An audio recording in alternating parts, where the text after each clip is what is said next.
Bonjour, Arnaud Rossinger. On va pas le faire comme ça. Oui, oui. Je suis Ophélie, j'ai 21 ans. Et comment j'ai pris le confinement, j'ai essayé de m'en éloigner en fait, dans le sens où j'ai banni tout ce qui était info, les réseaux sociaux j'ai un peu banni pour éviter tout ce qui était anxiogène quoi, d'être là-dedans. Je m'étais abonnée aux nouvelles de la région de Lorca et j'ai lu un article sur un professeur de technologie de la région là-bas qui avait fourni une visière pour une infirmière qui était une de ses connaissances. J'ai appelé ce professeur de technologie qui participe au concours Technobot, concours de robotique connu sur notre secteur, et j'ai demandé à ce professeur si c'était compliqué avec nos imprimantes 3D et il m'a dit pas du tout, je vous envoyer le fichier. Donc, je suis directeur délégué des formations dans une cité scolaire, donc à Rombin, et depuis maintenant fin mars, on œuvre pour le collectif et pour équiper un maximum de personnes en visière et autres protections individuelles. Un événement déclencheur, c'est un collègue qui me demande du fil pour les imprimantes 3D pour réaliser des visières pour le personnel soignant. Donc, au lieu de répondre positivement, je lui ai proposé autre chose, c'est-à-dire que moi je mette en œuvre les moyens et les matériels dont je dispose pour justement multiplier les sources de production et produire plus pour équiper le plus grand nombre de personnels qui en ont vraiment besoin. D'ici 4 à 5 minutes, on devrait être sur la fin de la production.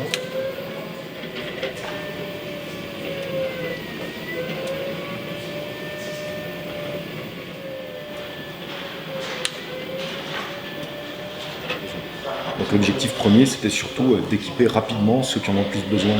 Donc au tout début, c'était le personnel soignant, notamment dans les structures hospitalières, mais également tous les personnels qui étaient en première ligne, qui me paraissait d'être une évidence de devoir être équipés, en plus des protections qu'on connaissait, donc au moins le masque, mais également des protections oculaires qui rajoutent une protection supplémentaire face au virus. À l'époque, effectivement, il était peu connu le fait que le virus puisse se contracter par les muqueuses, notamment les muqueuses oculaires. Donc l'idée effectivement de la conception et de la réalisation de visières, c'est devenu une évidence et multiplier les moyens de production aussi. Et avant de demander les autorisations officielles, j'ai d'abord demandé l'adhésion des professeurs de technologie. Ils étaient partants tout de suite. Voilà, ils ne trouvaient pas ça difficile et compliqué. Au contraire, se sentir tout de suite un petit peu utile, c'était pour eux intéressant. Et ensuite, petit à petit, j'ai renvoyé les fichiers numériques des fameuses visières à d'autres collègues, d'autres établissements. Et c'est comme ça que j'ai commencé à rejoindre effectivement le collectif qui s'est monté ici au Cailloux pour diffuser en local au plus près de la population qui nous entoure. Le premier jour, on a fonctionné sur le collège jusqu'aux vacances d'avril. Après, par rapport à des questions d'assurance et de sécurité, on a transféré cette activité sur ce gymnase.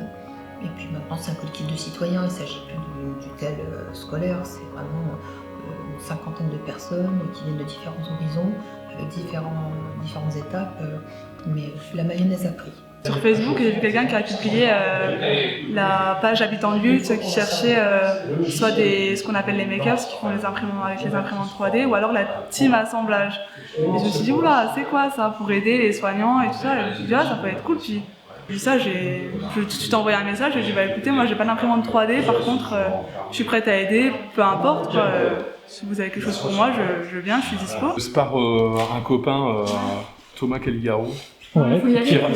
Qui ramène, il est venu mardi, Thomas, et c'est lui qui ramène beaucoup de chambres à air, enfin qui a ramené beaucoup, je sais pas s'il en ramène encore beaucoup. Et c'est comme ça qu'il m'a dit, tiens, au fait, il y a ça, si je suis venu la deuxième semaine des vacances d'avril, je te parle en tant que prof, hein, évidemment, tu vois, je me réfère encore aux vacances. Et j'ai dû arriver, ouais, je ne sais plus, et je viens 1 ou 2 fois par semaine, je suis pas venu la semaine dernière, et voilà, j'essaie de venir quand je peux. Je savais pas si j'allais pouvoir revenir, tu sais, après la reprise de la continuité pédagogique. Mais en fait, c'était tellement cool que tant pis, je bâcle un peu mes cours, je vous avoue franchement, mais tant pis, tu n'enregistres pas là. Parce que franchement, c'est quand même trop bien. Et puis au moins, tu vois plein de monde, Tout le monde fait attention, en plus c'est vraiment agréable. Au début, on avait beaucoup de commandes, beaucoup. On a eu un après-midi, on a sorti plus de 600 visières en une après-midi, c'était énorme, quoi. C'était encore au début, on était encore au collège, c'était peut-être la 4e fois qu'on se voyait, je crois. Et on a sorti 600 visières, mais les visières, en fait, au plus on en faisait, au plus on en donnait. Enfin, pour nous, c'était normal de faire ça, mais de voir les personnes qui venaient voir, « Waouh, merci, on en avait vraiment besoin, on n'a rien, on est en galère, les masques chirurgicaux, on en a à peine, on les portait 4 heures, on les porte 6 heures. » Enfin, c'est vrai que c'est dur et du coup, ouais, c'est une satisfaction personnelle aussi. C'est agréable, on rentre à la maison, déjà on est en confinement, donc on avait une journée productive et on aidait les personnes et c'est gratifiant, quoi. Aujourd'hui, la technologie numérique, elle est omniprésente, sauf que il y a un double intérêt. Le premier intérêt, bien sûr, qui est énorme, c'est juste de pouvoir rendre service à toute cette population de manière bénévole, mais surtout rapide. Et ça a mis réellement en lumière cette technologie au service de la population, que personne ne pouvait soupçonner, malheureusement, avant cette crise nationale et internationale. Donc moi, au départ, la démarche était juste d'équiper les infirmières de Yutz, quoi, point barre. C'était pas... j'imaginais pas l'ampleur que ça allait prendre. Je pensais pas qu'il y aurait un tel élan de générosité, de solidarité et d'envie de participer à une bonne cause. Et du coup, puisqu'on a vu que ça fonctionnait bien et qu'il y a une montée en production par les imprimantes 3D, et je me suis rendu compte que finalement pas mal de personnes individuelles, des citoyens lambda, avaient des équipements à la maison. J'imagine qu'ils devaient faire des petites figurines, des petites pièces comme ça pour dépanner un bricolage, une pièce manquante pour un meuble. Et voilà, ils se sont sentis utiles, quoi. Et du coup, on a continué. J'ai regardé sur internet, il y a des gens qui on m'avait dit ça.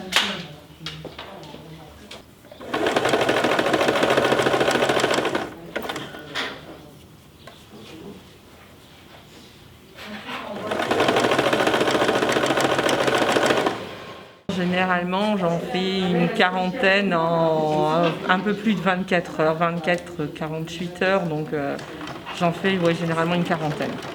Donc voilà, donc je les ramène, après je recharge. Bon là ça va ralentir parce que je reprends le travail lundi, donc ça va ralentir un petit peu. Mais du coup je suis contente de ce que j'ai fait avant, puisque ça a été une petite avance. Non, c'est bien de se sentir utile pour des gens qui en ont besoin en fin de compte. Donc, c'est bien de se sentir utile dans ces moments-là, parce que seul à la maison, on ne fait pas grand-chose, et par s'occuper des enfants, des devoirs. Donc oui, là, on se sent utile différemment. Pas de problème, moi si on me dit... Tu veux qu'il repasse pour toi? Non, c'est bon, au fur et à mesure, c'est en fiche, je crois.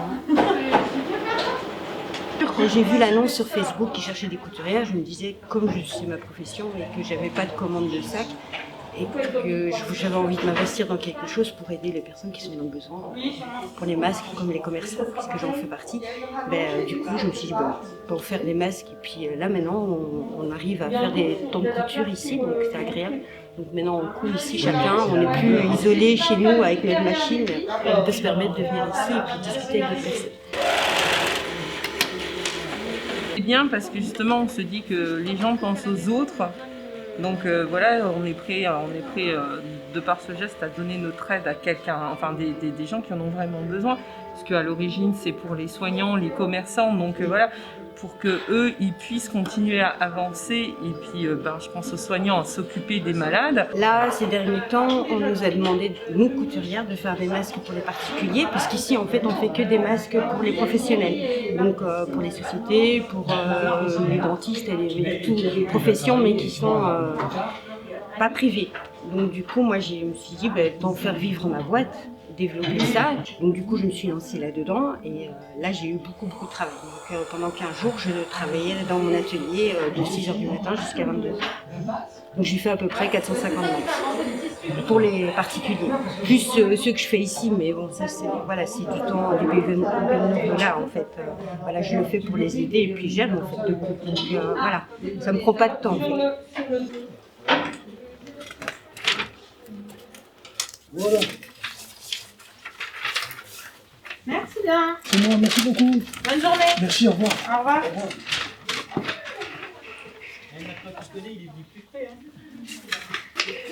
Vous pouvez aller choisir deux masques. On peut les laver combien de fois? Juste pour savoir. Je dirais au moins 30 fois. Oh là. Alors il y a de pas Après, il faire. faut voir en fonction du tissu. Qu'est-ce qu'il y a à l'intérieur?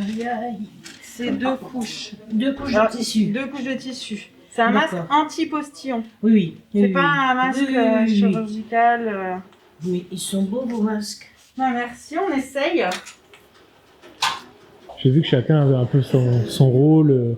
Vous c'est quoi du coup Après, on est tous bénévoles au même titre, mais c'est vrai que moi, je m'occupe un petit peu plus de gérer les stocks, voilà, tous les kits, combien il y a de kits qui ont été faits, les kits qui ont été pris par les couturières, qui sont revenus ou pas, enfin voilà, un petit peu ça en plus. Et sinon, c'est vrai que maintenant, on est tous un peu rodés, tout le monde sait ce qu'il a à faire et ça marche super bien, il y a une bonne ambiance. Donc, voilà. Et par jour, c'est combien de masques du coup vous produisez ici? Là, c'est dur. Là, il y a des journées où on a produit, donc assemblé ici pour les couturières entre 500 et 1000 masques par après-midi. Et Okay. après, les couturières, elles en prennent par 40, 50 et elles nous les ramènent quand ils sont cousus. Donc moi, j'ai un tableau et puis je note tout. Chacun coud à son rythme. Il n'y a pas de cadence à tenir ou quoi que ce soit. C'est voilà, chacun fait comme il peut, comme il a envie, à son niveau. Et vous êtes là tous les jours du coup? Quasiment. On est là du lundi au vendredi et puis après, suivant les demandes aussi, hein, quand il y a des gens qui ont des demandes le week-end et que c'est urgent pour des soignants ou quoi que ce soit, on vient, surtout quand c'était la grosse période, le gros pic, on est venu faire percevoir des visières rapidement pour que les gens soient protégés en fait. Mais sinon, non, le week-end, normalement on est à la maison. Mais c'est vrai que tant qu'il y a besoin, on est là. Ici, c'est une autre ambiance parce qu'on voit du monde, on parle, on échange, donc c'est différent d'être à la maison avec les enfants. Et voilà, donc c'est vrai que venir ici, c'est plus pour voir du monde, pour un échange. C'est complètement différent. On avance moins vite, hein, du coup, quand on est ici, mais c'est différent. Ouais.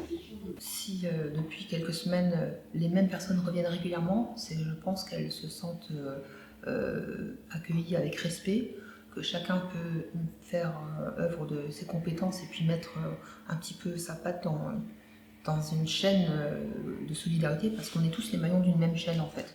Notre dénominateur commun, c'est d'aider d'abord les personnels soignants et puis ensuite les petits commerçants pour qu'ils puissent reprendre une activité dans des conditions de sécurité optimales, dans la mesure du possible. En général, parce que moi je lui demandais le devis, la facture et le RIB, de manière à ce que je puisse vous payer tout de suite. Il me dit ouais, mais en général je vous paye tout de suite en même temps. Bon, j'ai les 3 jours avec la poste et tout ça, mais moi ça me permet qu'on puisse réagir. Après j'ai dit Arnaud, je pense qu'ils me font confiance, il n'y a pas de souci, de manière à ce que, de toute façon on est entre mains avec Arnaud.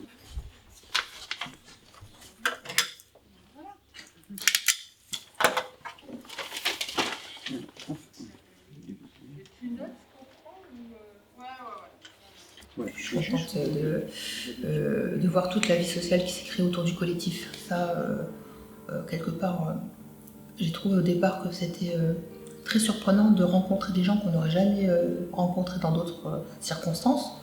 Mais on est dans des circonstances exceptionnelles et là finalement on rencontre des gens exceptionnels. C'est concernant. Donc vous n'oubliez pas, les masques, vous ne les portez pas tant que vous ne les avez pas lavés. Et les visières, vous les désinfectez bien en avant. Comme ça, il n'y a pas de souci.